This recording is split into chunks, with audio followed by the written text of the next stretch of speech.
கிறிஸ்துவுக்குள் மிகவும் பிரியமான தேவனுடைய ஜனங்கள் ஒவ்வொருவருக்கும் சிங்கப்பூர் ஏழும் எழுப்புதல் ஊழியங்கள் சார்பிலே pastor Daniel Raj, pastor Christy Olivia, Sheela Daniel உங்களுக்கு வாழ்த்துக்களை தெரிவித்துக் கொள்கிறோம். இன்றைக்கும் தொடர் செய்தியாக கர்த்தர் மேலே நாம் நம்பிக்கை வைக்க வேண்டும் என்ற தலைப்பின் கீழாக உங்களோடு பகிர்ந்து கொள்ள இருக்கிறேன். வேத வசனம் என்ன சொல்கிறது? எரேமியா 17வது அதிகாரம் வசனம் 7 கர்த்தர் மேல் நம்பிக்கை வைத்து கர்த்தரை தன் நம்பிக்கையாய் கொண்டிருக்கிற மனுஷன் பாக்கியவான். யார் கர்த்தர் மேல நம்பிக்கை வைக்கிறார்களோ அவர்கள்தான் பாக்கியவான்கள் பாக்கியவதிகள் என்று வேதவசனம் சொல்கிறது. ஏனென்றால் இந்த பூமியிலே தேவன் மேல் நம்பிக்கை வைத்த ஒருவரும் வெட்கப்பட்டு போனது கிடையாது, அவர் வாழ்க்கையில தோல்வி அடைந்தது கிடையாது. ஹல்லேலூயா. அதனால்தான் நாசியில் சுவாசமுள்ள மனிதனை நம்புவதை பார்க்கலும் கர்த்தர் மேல் பற்றுதல் வைப்பது மிகவும் நன்று என்று வேதவசனம் சொல்லுகிறது. ஹல்லேலூயா. கர்த்தர் மேல நீங்க உங்க நம்பிக்கை வைக்கின்ற பொழுது உங்க வாழ்க்கை பிரகாசமாக ஆசீர்வாதமாக இருக்கும் என்று பார்க்கிறோம். ஹல்லேலூயா. அதனால்தான் நம்முடைய நம்பிக்கை, நம்முடைய நோக்கம், நம்முடைய காரியம் எல்லாமே கர்த்தர் தான். கர்த்தர் மேல நீங்க நம்பிக்கை வைக்கின்ற பொழுது உங்களுடைய காரியங்கள் எல்லாம் ஜெயமாக விளங்கும். புரியுங்களா? இன்றைக்கு அநேகர் பாருங்க, ஆண்டவரிடத்தில் ஜெபிக்கிறார்கள், அவர்கள் இந்த ஜெபத்திற்கு பதில் கிடைத்த உடனே கர்த்தரை விட்டு தூரமாய் போய் விடுகிறார்கள். அந்த ஆசீர்வாதம் அவர்களுக்கு நிரந்தரமாய் தங்குவது கிடையாது. புரியுங்களா? அதனால்தான் ஒரு சிறுவன் பாத்தீங்களா, ஒரு ரெஸ்டாரண்ட், ஒரு சாப்பாடு கடையில போய் சாப்பாடு கேட்டிருக்கான். அது அவனுக்கு தேவை இட்லி. புரியுங்களா? அப்ப அவன்கிட்ட போய் பாத்தீங்கன்னாக்க இட்லிக்கு இட்லியோட கூட சாம்பார் சட்னி இலவசமாக கொடுப்பாங்க. புரியுங்களா? அவன் அவரிடத்துல எனக்கு பாத்தீங்கன்னா 4 இட்லி அது போல சாம்பார் சட்னி வேண்டும் என்று அந்த கடைக்காரனிடத்துல கேட்டிருக்கிறான். உடனே அந்த கடைக்காரர் ஏன்னா பாத்தீங்கன்னா சொன்னார், எப்பா நீ இட்லி வாங்கினா சாம்பார் சட்னி உனக்கு இலவசம் அப்படின்ட்டு. அவன் கேட்டிருக்கான், எனக்கு சாம்பார் சட்னி தான் வேணும், இலவசமானது, இட்லி வேண்டாம் என்று. அதே போல இன்றைக்கு அநேகர் என்ன பண்றோம், கர்த்தர் எனக்கு சுகத்தை கொடுக்க வேண்டும், ஆனால் எனக்கு பாத்தீங்கன்னா அதுக்கப்புறமாக ஆண்டவர் சுகத்தை பெற்றுக்கொண்ட உடனே கர்த்தர் தேவை கிடையாது, மனமும் மாமிசமும் விரும்பியது போல அவங்க உலகத்துல வாழ்ந்துடுறாங்க. புரியுங்களா? அதனால்தான் பெற்ற ஆசீர்வாதத்துல அவங்க அதை நிலைத்து நிற்காதபடி அவங்க என்ன செய்றாங்க, அவங்க வாழ்க்கையில மீண்டும் பிரச்சனைகள் போராட்டங்கள் வருகிறது. புரியுங்களா? அதனால்தான் அநேகர் சுகம் பெற்றுக் கொள்வதற்காக பிரார்த்தனை செய்ய போறாங்க, ஆனால் உலகத்தை விடுவதற்கு மனசு இல்லை. ஆனால் கர்த்தர் மட்டும் வேணும், சுகம் கிடைக்கணும், ஆனால் உலகம் அவங்களுக்கு அதை விடுவதற்கு மனசு கிடையாது.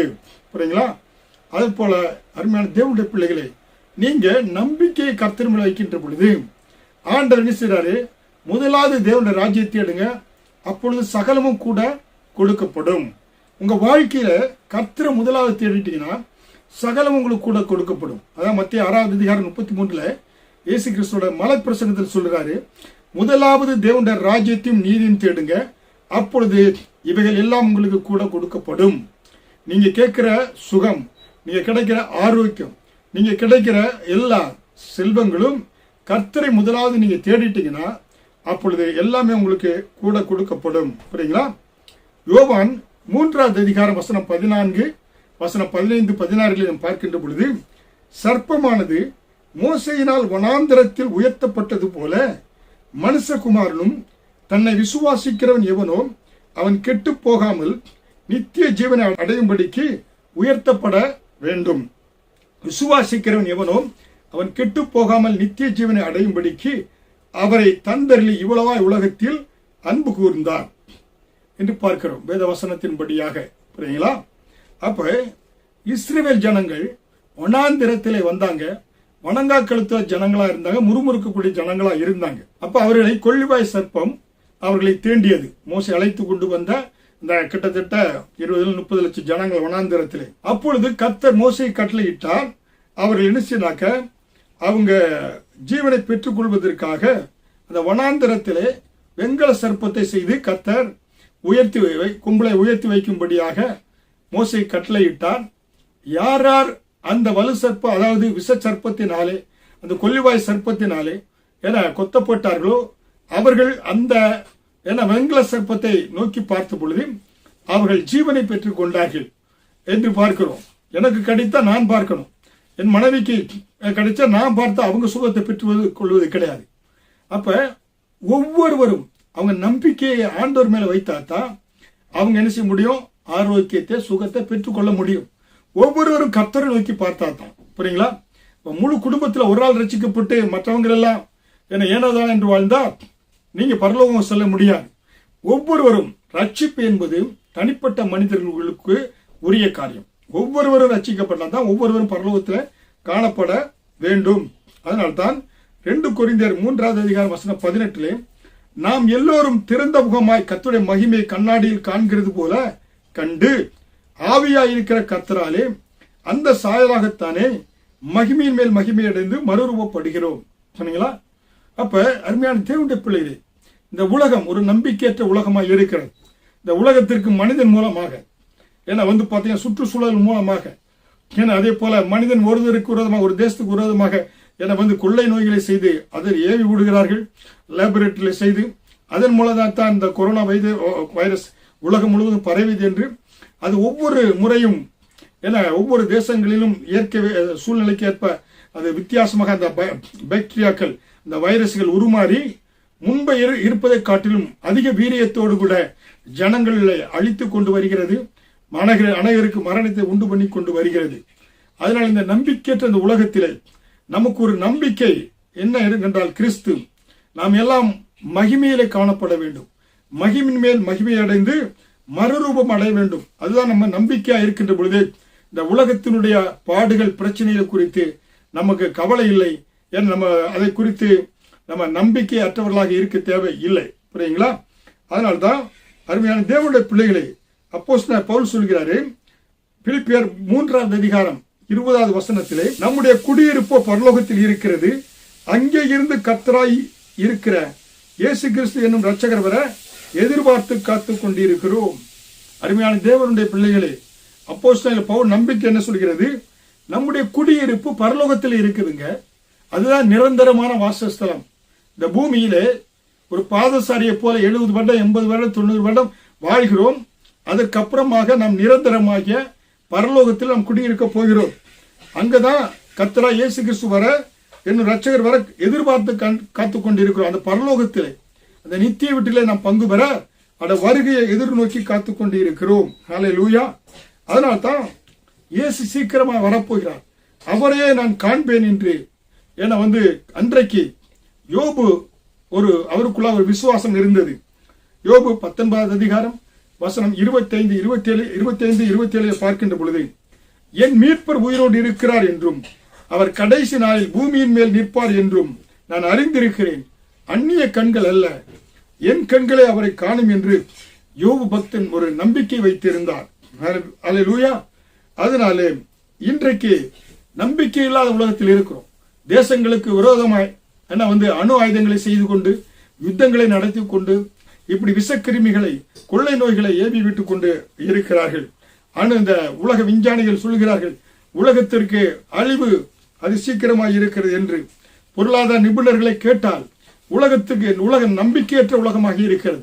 பொருளாதார வீழ்ச்சி இந்த கொரோனா பேண்டமிக் 19 மூலமாக, ஏன்னா அநேக பொருளாதாரத்தில் அநேகருக்கு தொழில் இழந்து, வேலைகளை இழந்து, கல்வியை இழந்து அநேகர் பாத்தீங்கன்னாக்க பொருளாதாரத்தில் நஷ்டப்பட்டவர்களாக இருக்கிறார்கள்.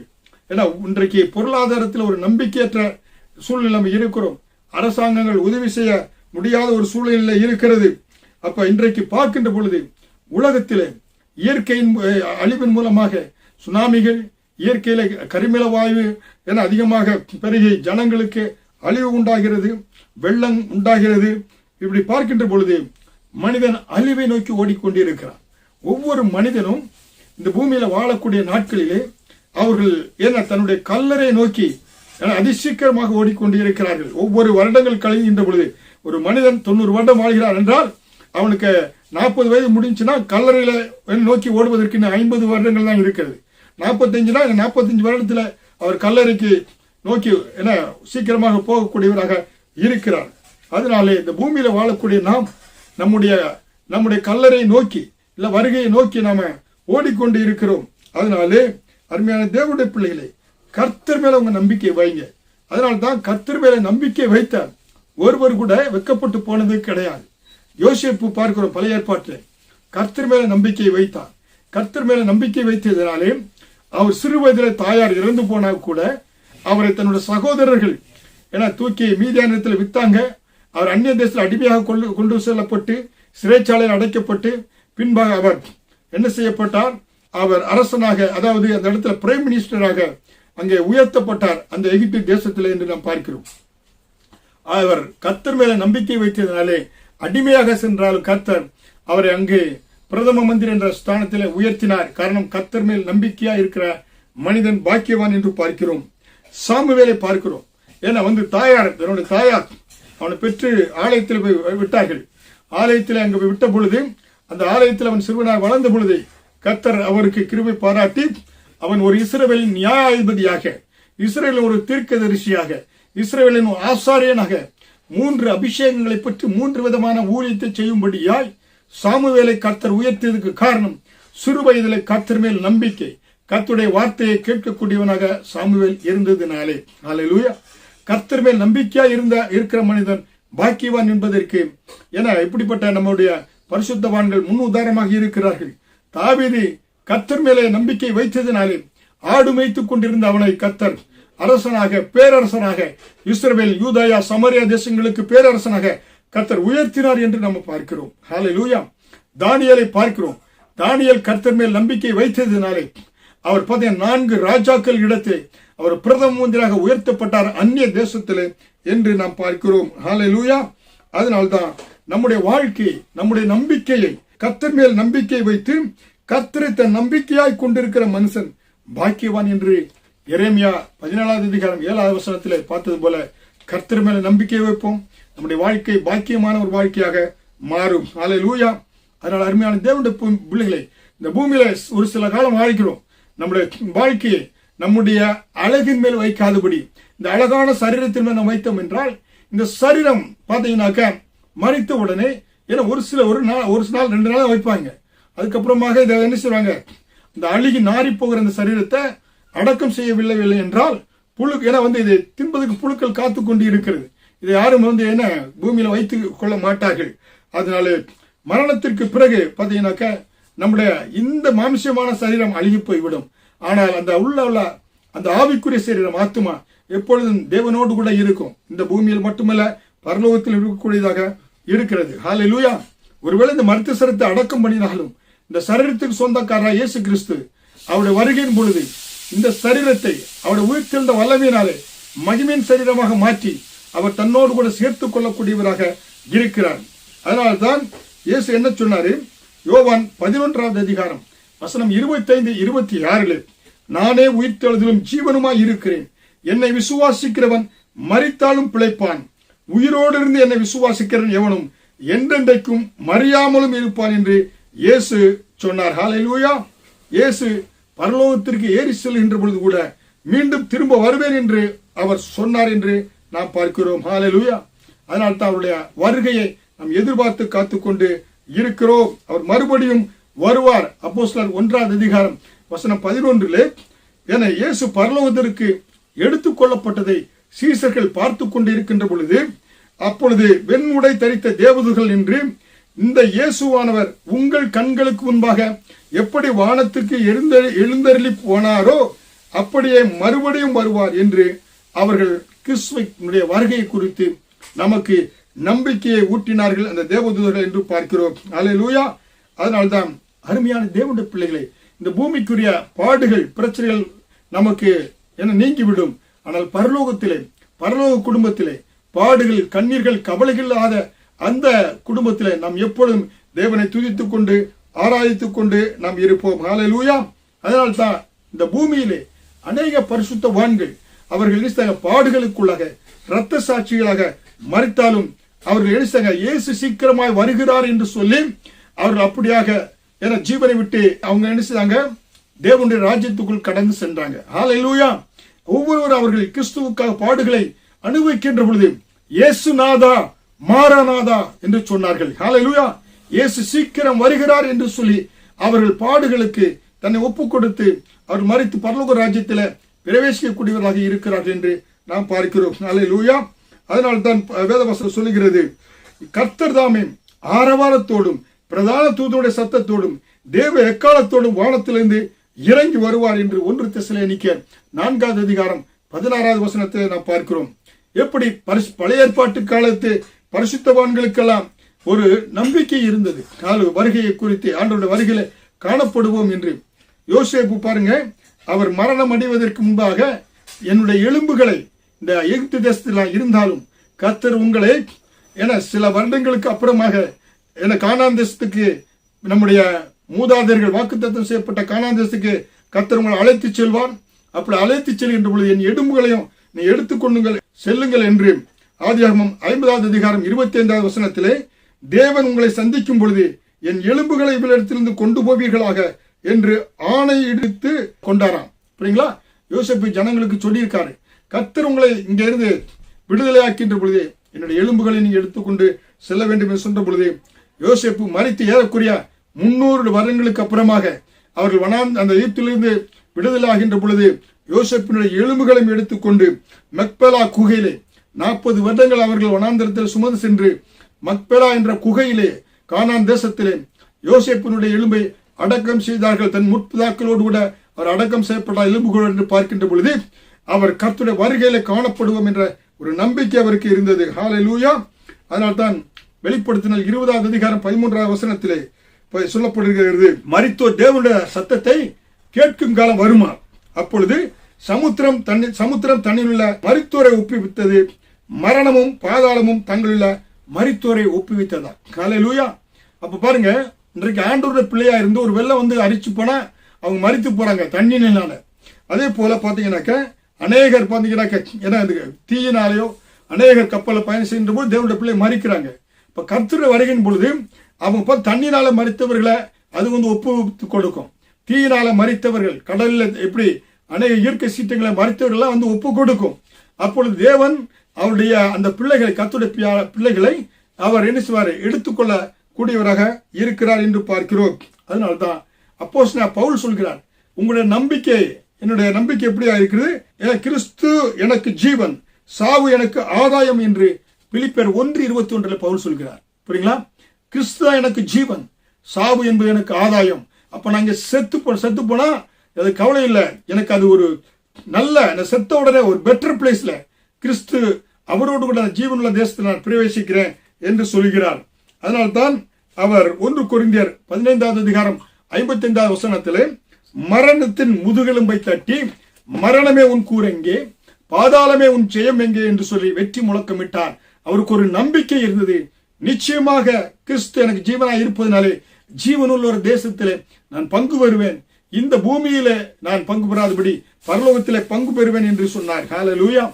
அதுதான் T.L. மூடி சொன்னார், நான் மரிக்க போறேன், மரித்த உடனே எனக்காக யாரும் அழ வேண்டாம், ஏனென்றால் எனக்கு மரிக்கின்ற பொழுது எனக்கு ஜீவ கிரீடத்தை சூடக்கூடிய ஒரு நேரம், அந்த ஜீவ கிரீடம் மகிமையும் வாடாதுமான என மகிமையுள்ள அந்த தேசத்தில் நான் பங்கு பெற போறேன். எனக்கு கர்த்தர் ஜீவ கிரீடத்தை சூட்டக்கூடிய அந்த நாள், அந்த நேரம் நான் மரிக்கக்கூடிய நேரம் என்று சொன்னார். ஹல்லேலூயா. அதனால்தான் அருமையான தேவனுடைய பிள்ளையை பாருங்க, ஒரு குடியானவன் தன்னுடைய கோழிகளை வளர்த்தான், கோழி முட்டையிட்டது, அதோடு கூட கழுவு முட்டையும் சேர்த்து அடகாத்தான். கோழி 21 நாட்கள் குஞ்சு பொரித்தது, அதோடு கூட இந்த கழுகும் குஞ்சு பொரித்தது. கழுகு குஞ்சு பொரித்த உடனே பாத்தீங்கன்னாக்க அவன் என்ன செய்தானாக்கா, இப்ப வந்து கோழி தன்னுடைய குஞ்சுகளை எல்லாம் அழைத்து கொண்டு செல்கிறது. இப்ப கோழி குஞ்சு என்ன செய்கிறது, கோழி குஞ்சோடு கூட கழுகு குஞ்சு என்ன செய்கிறது, அப்படியாக அது இறைகளை மேய போகிறது. ஆனால் இந்த கோழி எல்லாம் தன்னுடைய அழகு எப்பொழுதும் கீழே பார்த்து கொண்டே இருந்தது. ஆனால் அந்த கழுகு குஞ்சு எப்போதும் மேலே பார்த்து கொண்டே இருந்தது. ஒரு நாள் என்ன செய்ததுன்னா, மேலே வானத்திலே ஒரு கழுகு அப்படி பறந்து போனதை இந்த கழுகு பார்த்தது. இந்த கழுகு குஞ்சு பூரண வளர்ச்சி பெற்றது. வளர்ச்சி பெற்ற உடனே மேலே பறந்து சென்ற அந்த கழுகை பார்த்து இதுவும் என்ன செய்து, சிறைகளை அடித்து இந்த கோழி குப்பைகளை, கோழி குஞ்சுகளும் குப்பைகளை கிண்டி கொண்டு அதை சாப்பிட்டு கொண்டு இருந்த போது இந்த கழுகு என்ன செய்து, கழுகு குஞ்சு பூரண வளர்ச்சி இருந்தனால மேலே பிறந்த கழுகை பார்த்து தன்னை போல இருக்குது என்று தானும் சிறைகளை அடித்து வானத்தில் பறந்ததான். அதே போல அருமையான தேவனுடைய பிள்ளைகளை, வேதவசனம் என்ன சொல்கிறது, கர்த்தருக்கு காத்திருக்கிறவர்களும் புதுபலன் அடைந்து கழுகுகளைப் போல செட்டைகள் எடுத்து எழும்புவார்கள். அருமையான தேவனுடைய பிள்ளைகளே, இந்த பூமிக்குரிய வாழ்க்கையில் வாழ்ந்தாலும் நாம் எப்பொழுதும் கர்த்தருக்கு காத்திருக்கின்ற பொழுது புது பலனை பெற்று கழுகுகளைப் போல செட்டைகள் எடுத்து உன்னதங்களுக்கு நேராக, அந்த காற்றுக்கோ மழைக்கோ புயலுக்கோ கலங்காத உன்னதங்களை நோக்கி பறக்கக்கூடிய கழுகுகளைப் போல நாம் செட்டைகள் எடுத்து எழும்பக்கூடியவர்களாக நம்ம இருப்போம். ஹல்லேலூயா. அதனால்தான் 1 யோவான் 3ஆம் அதிகாரம் வசனம் 2:3 சொல்லப்பட்டது போல, அவர் வெளிப்படும் பொழுது அவர் இருக்கிற வண்ணமாகவே நாம் அவரை தரிசிப்பதினாலே அவருக்கு ஒப்பாயிருப்போம் என்று அறிந்திருக்கிறோம். அவர் மேல் இப்படிப்பட்ட நம்பிக்கை வைத்திருக்கிற எவனும் அவர் சுத்த உள்ளவராய் இருக்கிறது போல தன்னையும் சுத்திகரித்துக் கொள்கிறான். ஹல்லேலூயா. தேவன் வெளிப்படுகின்ற பொழுது அவர் இருக்கிற வண்ணமாகவே அந்த மகிமையின் சரீரத்தோடு கூட நாம் என்ன மறுரூபம் அடைந்து மகிமையிலே நம்ம காணப்படுவோங்க. அருமையான தேவனுடைய பிள்ளைகளே, நம்முடைய நம்பிக்கை நித்திய நம்பிக்கையா இருக்கணும். நம்முடைய நம்பிக்கை பணத்தின் மேலேயோ அழகின் மேலேயோ அந்தஸ்தின் மேலேயோ நகையின் மேலே இருக்கக்கூடாது. இதெல்லாம் அழிந்து போகக்கூடியது. மண்ணுக்காக மாணிக்கத்தை விட்டுவிடக் கூடாதுங்க. இந்த மண்ணான இயேசுதான் நமக்கு இம்மையிலும் மறுமையிலும் நம்மோடு கூட இருக்கக்கூடியவராக இருக்கிறார். ஹல்லேலூயா. அதனால்தான் கிறிஸ்துவின் வருகையின் மேல நமக்கு நம்பிக்கை இருக்கிறது. கிறிஸ்துவின் வாசஸ்தலத்தின் மேல நமக்கு நம்பிக்கை இருக்கிறது என்று பார்க்கிறோம். அதனால்தான் பவுல் பிலிப்பியர் சொல்கிறாரு, நம்முடைய குடியிருப்போ பரலோகத்தில் இருக்கிறது என்று சொல்கிறார். ஹல்லேலூயா. அருமையான தேவனுடைய பிள்ளைகளே, நம்முடைய குடியிருப்பு எங்க? பரலோகம். அதான் நித்தியமான ஒரு குடியிருப்பு. ஹல்லேலூயா. அதனால இந்த பூமியில நீங்க வாடகை வீட்டிலோ குடிசை வீட்டிலோ, ஏன்னா எப்படிப்பட்ட அது ஒரு டெரஸ் வீட்டில் வாழ்ந்தாலும் கவலைப்படாங்க. அதை கர்த்தர் நிச்சயமாக மாற்றி நல்ல இந்த பூமியில ஒரு சாட்சியில உங்களுக்கு ஆசீர்வாதம் வாழ்க்கை கொடுப்பது மட்டுமல்ல, பரலோகத்தில நம்முடைய குடியிருப்பு இருக்கிறது. அங்கே நித்தியமாய் நம் தேவனோடு கூட நாம் இருப்போம். ஹல்லேலூயா. பாருங்க, நான் கல்லூரி நம்ம நாட்களில் நான் அந்த ஸ்கூல்ல படித்த நாட்களில் நான் ஒரு 4வது ஸ்டாண்டர்ட் வரதான் எங்க அப்பா அம்மாவோடு கூட நான் கேரளாவில் மூணாறுல இருக்கிற அங்க பள்ளியில படித்தேன். அதுக்கப்புறமாக என்னை தமிழ்நாட்டில் என்னை ஹாஸ்டலில் சேர்த்து விட்டார்கள். ஹாஸ்டலில் படிக்க அநேக என்னுடைய பள்ளி நாட்கள், செகண்டரி ஸ்கூல், அதே போல என்னுடைய காலேஜ், அந்த யூனிவர்சிட்டி ஸ்டடியெல்லாம் நான் ஹாஸ்டலில் தான் கழித்தேன். அப்படிப்பட்ட அந்த நாட்களிலே பார்த்தீங்கன்னா வருடத்துக்கு 2 முறை தான் என்னுடைய தகப்பனாரை என்னுடைய சொந்த வீட்டுக்கு செல்வேன். ஒன்று அரையாண்டு தேர்விலும் முழு ஆண்டு தேர்விலும். அப்ப இந்த 6 மாதத்துக்கு ஒரு முறை என வீட்டுக்கு செல்கின்ற பொழுது பார்த்தீங்கன்னாக்கா ஒரு பெரிய சந்தோஷம் உண்டாகும். தன்னுடைய சொந்த வீட்டுக்கு செல்கிறோமே, அங்க நன்றாக பாருங்க, இங்க ஹாஸ்டல்ல நேரத்துக்கு சாப்பாடு. ஆனால் வீட்டுக்கு செல்கின்ற பொழுது வீட்டுல நினைச்ச நேரம் சாப்பிடுவோம். எங்க அம்மா சொல்லுவாங்க, அவங்க ஹாஸ்டல்ல அவ்வளவு கஷ்டப்பட்டு வந்திருக்காங்க, ருசியானது சாப்பிட முடியாது. வீட்டுல நினைச்ச நேரம், வீட்டுக்கு அந்த விடுமுறை வரும்போதெல்லாம் நினைத்த நேரம் ஒரு நாளைக்கு 6 முறை கூட சாப்பிடுவது. எங்க அம்மா சொல்லுவாங்க, நல்லா சாப்பிடு, நீ அங்க இருக்கும்போது ஹாஸ்டல்ல ஏன்னா நீ விரும்பியதை சாப்பிட முடியாட்ட வீட்டு நல்லா சாப்பிடுன்னு சொல்லுவாங்க. ஏன்னா வீட்டுக்கு வருவதை அந்த இயற்கை சூழ்நிலையை பார்த்து அந்த வீட்டுக்கு வந்தாலே வருவதை நினைத்தாலே ஒரு பெரிய எக்ஸாமினேஷன் எழுதுவது இருக்கும் பயப்படிந்தா கூட எக்ஸாமினேஷன் எழுதி முடிச்ச உடனே வீட்டுக்கு போறோமே என்ற ஒரு அந்த சந்தோஷத்துல பாத்தீங்கன்னாக்கா நமக்கு அவ்வளவு சந்தோஷம். ஏன்னா சொந்த வீட்டுக்கு செல்றோம். அப்ப தாய் தகப்பன் மற்ற உடன் பிறந்தவர்கள் பார்க்க போறோம், உறவினர்களை பார்க்க போறோம் என்று. அதே போல அருமையான தேவனுடைய பிள்ளைகளே, நாம் ஒவ்வொருவருக்கும் நம்முடைய குடியிருப்போ பரலோகத்தில் இருக்குங்க. பரலோகம் அதான் நித்திய வாசஸ்தலம். ஆண்டவர் சொல்றாரு, இயேசு என்ன சொன்னாரு, உன் பிதாவின் வீட்டில் அநேக வாசஸ்தலங்கள் உண்டு என்று சொன்னார். ஹல்லேலூயா. அப்படி என்றால் ஆபிரகாம் விசுவாசத்தில் வல்லவனாயிருந்தான். ஆபிரகாமை போல விசுவாசத்தில் வல்லமா இருக்கிறவர்களுக்கு அங்க ஒரு வாசஸ்தலம். புரியுங்களா? அதே போல ஈசாக்கு ஒரு தியான புருடன், நன்றாக ஜெபிக்க கூடியவன். ஈசாக்கை போல தியானமா இருக்கிறவர்களுக்கு அப்படிப்பட்ட ஒரு வாசஸ்தலம் பரலோகத்தில். யாக்கோபு பாருங்க, மன்றாடி ஜெபிக்க கூடியவர்களுக்கு அப்படிப்பட்ட ஒரு வாசஸ்தலம். அதனால என்னுடைய பிதாவின் வீட்டிலே அநேக வாசஸ்தலங்கள். அப்படிப்பட்ட எப்பொழுது கர்த்தரை துதிக்கக்கூடிய அவர்களுடைய வாஞ்சைக்கு தக்கன அந்த வாசஸ்தலத்தை தேவன் நமக்கு பிதாவின் இடத்துல வைத்திருக்கிறார். ஹல்லேலூயா. அதனால்தான் அருமையான தேவனுடைய பிள்ளைகளை, இந்த பழைய ஏற்பாட்டு பரிசுத்தவான்கள் எல்லாம் அவர்களுக்கு கர்த்தர் என்ன செய்தார் பாருங்க, அவர்கள் அந்த வாசஸ்தலத்திலே பிரவேசிக்கும்படியாக கர்த்தர் அவர்களுக்கு வாசஸ்தலத்தை அங்க உண்டு பண்ணினார். ஆனால் பழைய ஏற்பாட்டு பரிசுத்தவான்களுக்கு இல்லாத ஒரு மேன்மையான ஒரு காரியம், யோவான் 14வது அதிகாரம் 3வது வசனத்திலே, நான் இருக்கிற இடத்துல நீங்கள் இருக்கும்படி நான் மறுபடியும் உங்களை என்னிடத்தில் சேர்த்துக் கொள்வேன் என்று ஆண்டவர் சொல்கிறார். ஹல்லேலூயா. அருமையான தேவனுடைய பிள்ளைகளே, அப்ப பார்க்கிறோம், கர்த்தர் நம்மை மீண்டுமாக அவரிடத்தில் போய் சேர்த்து கொள்ளக்கூடியவராக இருக்கிறார் என்று பார்க்கணும். பாருங்க, புருணை சுல்தான், புருணையினுடைய சுல்தான், அதாவது இங்க சிங்கப்பூர் பக்கத்துல இந்த ஏசியன் கண்ட்ரில புருணை இருக்குது, மலேசியா பக்கத்துல. அதனுடைய அதிபதி ஹசனல் போல்கியா என்று சொல்லக்கூடியவர் தான் சுல்தான், அதோட பிரைம் மினிஸ்டர். அவர் பாருங்க, அவர் உலகத்துல நம்பர் 1 பணக்காரர் இருந்தாரு. 1 பேர் 2 3 இருக்கலாம், பெரிய பணக்காரர். அவருக்கு 1000 கார்களுக்கு மேல, அவருடைய பாத்தீங்கன்னாக்க 1000 எவ்வளவு கார்கள் மேல, 1000 2000 கார்களுக்கு மேல. அவர்களுக்கு அரண்மனையே 1000 அரண்மனை ரூம் இருக்கிறது. அவர் பாத்தீங்கன்னா தங்கத்தினால சேர், டேபிள், சாப்பாடு தட்டு, வாஷ் பேசின் எல்லாம் தங்கத்தில. அவருடைய அந்த மாளிகை அப்படிப்பட்ட மாளிகை என்றால், தேவன் மனிதனை உண்டாக்கின பொழுது 6 நாள் உண்டாக்கின மனிதனுக்காக ஒவ்வொன்றும் எப்படிப்பட்ட விதமாக இருக்க வேண்டும் என்று 6 நாள் உண்டாக்கி சிறப்பாக உண்டாக்கி ஆதாம் ஏவாளுக்கு கொடுத்தார் என்றால், இன்றைக்கு இயேசு கிறிஸ்து பரமேறி சென்று 2000 வருடங்களாக நமக்காக ஆயத்தப்படுகிற அந்த வாசஸ்தலம் எவ்வளவு மேன்மையானதாக இருக்கும். ஹல்லேலூயா! அழிந்து போகாத அந்த மேன்மையான ஒரு வாசஸ்தலத்தை கர்த்தர் நமக்கு 2000 வருடங்களாக உண்டு பண்ணி கொண்டு இருக்கிறார். ஹல்லேலூயா! அதனால்தான் பூமிக்குரிய கூடாரமாகிய நம்ம வீடு அழிந்து போனாலும் தேவனால் கட்டப்பட்ட கை வேலையல்லாத நித்திய வீடு பரலோகத்திலே நமக்கு உண்டு என்று அறிந்திருக்கிறோம். ஹல்லேலூயா!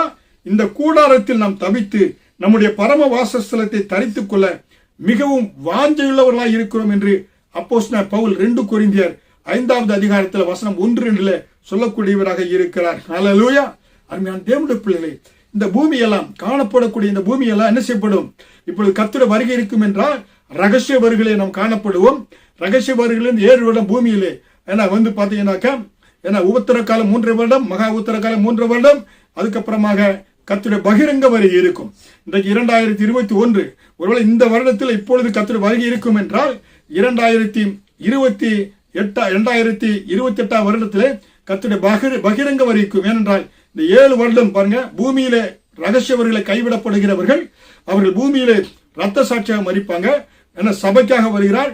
தேவனுடைய பிள்ளைகளாக இருக்கிற நம்ம ஆண்டவர் நம்ம எடுத்துக்கொள்ளக்கூடியவராக, சபையை எடுத்துக்கொள்ளக்கூடியவராக இருக்கிறார்.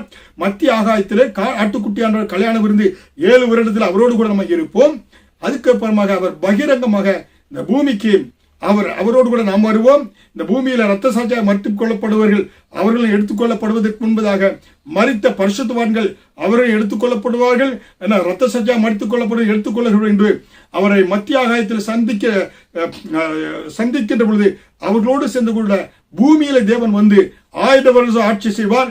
பிசாசு ஆனவன் என்ன செய்யப்படும்? அவன் கட்டப்பட்டு சங்கலினால் கட்டப்பட்டு பாதாளத்தில் போடப்படுவான். இந்த பூமியில இயேசுவோடு கூட 1000 வருஷ அரசாட்சி நம்ம செய்வோம்.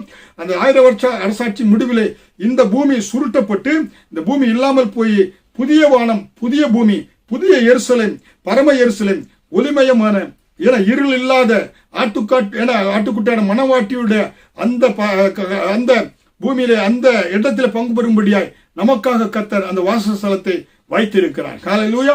1000 அரசாட்சிக்கு அப்புறமாக வெள்ளை சிங்காசன நியாய தீர்ப்பிலே சபையரகை நாம் பூமியை நியாயந்திருப்போம். ஏன்னா அப்பொழுது கர்த்தர் வெள்ளையாடு செம்மறியாடு பிரிக்கப்படுவது போல தேவன் நம்மை என்ன செய்வாரு? பிரித்து அவருடைய பிள்ளைகளை அவரோடு கூட என்றென்றும் அந்த மகிமையான இருள் அல்லாத ஒளிமயமான அந்த தேசத்திலே அங்கே நமக்கு ஜீவ கிரீடத்தை, மகிமையின் கிரீடத்தை, அழிவில்லாத கிரீடத்தை சூட்டி அவரோடு கூட நம்மை வைத்துக் கொள்ளக்கூடியவராக இருக்கிறார் என்று பார்க்கிறோம். அதனால் அருமையான தேவனுடைய பிள்ளைகளே, இந்த பழைய ஏற்பாட்டு காலத்து பரிசுத்தவான்களாம் தோழர்கள் என்ற ஸ்தானத்தில் இருந்தாங்க. ஸ்தேவானானும் கூட கர்த்தருடைய தோழனாக இருந்தான். பழைய ஏற்பாட்டு பரிசுத்தவான்கள் தோழர்களாக இருந்தாங்க. ஆனால் புதிய ஏற்பாட்டில் இயேசு கிறிஸ்து ரத்தத்தால் கழுவப்பட்ட தேவனுடைய பிள்ளைகளாக இருக்கிற நமக்கு கர்த்தர் மணவாட்டி என்ற அந்தஸ்தை கொடுத்து இருக்கிறார். மணவாட்டி சபைக்காக மணவாளன் வரப்போகிறார். அவர்களெல்லாம் கல்யாணத்தில் தோழர்கள். ஆனால் அதை காட்டிலும் மேன்மையான ஒரு அந்தஸ்து மணவாளனாய் இயேசு கிறிஸ்துக்கு மணவாட்டியாக நம்மை ஆண்டவர் வைத்திருக்கிறார். ஹல்லேலூயா! அதனாலே வெளிப்படுத்தல் 3:21 ஜெயம், நான் ஜெயம் கொண்டேன் பிதாவின் சிங்காசனத்தில் அவரோடு உட்கார்ந்து இருக்கிறது போல ஜெயங்கொள்கிறன் எவனோ அவனும் என்னுடைய சிங்காசனத்தில் என்னோடு கூட உட்காரும்படி அருள் செய்வேன் என்று சொல்லி இருக்கிறார். ஹல்லேலூயா! அருமையான தேவனுடைய பிள்ளைகளே, இந்த பூமிக்குரிய வாழ்க்கையை இயேசுவை நம்பிக்கையாய் வைத்து இந்த பூமிக்குரிய வாழ்க்கையை ஓட்டத்தை நம்ம வெற்றியாக முடிக்கின்ற பொழுது ஜெயங்கொள்வர்களாய் நாம் இருந்து அவரோடு கூட நாம் எப்பொழுதும் அவருடைய அந்த சிங்காசனத்திலே உட்காரும்படியான இந்த பாக்கியத்தை கர்த்தர் நமக்கு கொடுப்பார். ஹல்லேலூயா! அதனால அருமையான தேவனுடைய பிள்ளைகளே, இயேசு கிறிஸ்து சொந்த ரட்சகராய் ஏற்றுக்கொண்டு அவர் பிள்ளையாக மாறுகின்ற பொழுது, உங்கள் நம்பிக்கை அவர் மேல் வைக்கின்ற பொழுது, கர்த்தர் அந்த பரலோகத்திலே பங்கு பெறுவதற்கான வாசஸ்தலத்தை உங்களுக்கு கொடுக்கிறார். உங்களை ஆண்டவர் முற்றிலும் ஜெயம் கொண்டவர்களாய் மாற்றுகிறார். அதுதான் நம்முடைய நம்பிக்கை. கர்த்தரை நம்பிக்கையாய் கொண்டிருக்கிற மனுஷன் பாக்கியவான் என்று பார்க்கிறோம். நீங்க பாக்கியவதியாய் காணப்பட வேண்டும் என்றால் உங்கள் நம்பிக்கை கர்த்தர் இயேசு கிறிஸ்து மேல் வைங்க. கர்த்தர் உங்களை என்றென்றைக்கும் முற்றிலும் ஜெயம் கொண்டவர்களாய் ஆண்டவர் வைப்பார்.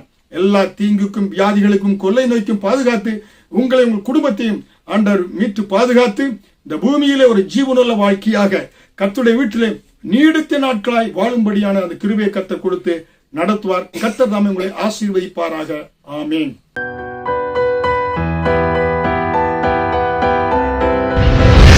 கர்த்தர் உங்களை ஆசீர்வதிப்பாராக.